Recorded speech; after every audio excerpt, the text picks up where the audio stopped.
নমস্কার, দীপ্ত মোটিভেশনে আমার সকল দর্শক বন্ধুকে জানাই অনেক শুভেচ্ছা।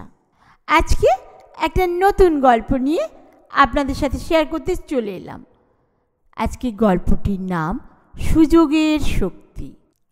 সীমা ছিল ছোট্ট শহরের একজন সাধারণ মেয়ে।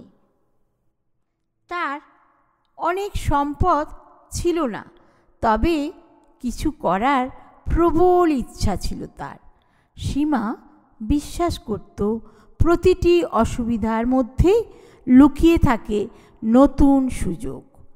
একদিন তার স্কুলে বক্তৃতা প্রতিযোগিতা চলছিল। সীমা কথা বলতে ভয় পাচ্ছিল, কিন্তু সে এটাও জানত যে এটা তার জন্য একটা বড় সুযোগ হতে পারে। বন্ধুরা তাকে নিরুৎসাহিত করছিল, কিন্তু তার মা বলছিলেন, ভয় এবং সুযোগ একই মুদ্রার দুটি দিক। তুমি চাইলে এই ভয়কে সুযোগে পরিণত করতে পারো। সীমা তার মায়ের পরামর্শকে মনের মধ্যে নিয়ে সাহস সঞ্চয় করে প্রতিযোগিতায় অংশ নেয়। সে মনে প্রাণে প্রস্তুত হলো এবং মঞ্চে গিয়ে তার সমস্ত সন্দেহ এবং ভয়কে দূরে রেখে কথা বলতে শুরু করলো। তার কণ্ঠে আত্মবিশ্বাস ছিল এবং তা সবাইকে মুগ্ধ করেছিল। সে প্রতিযোগিতায় জয়ী হলো।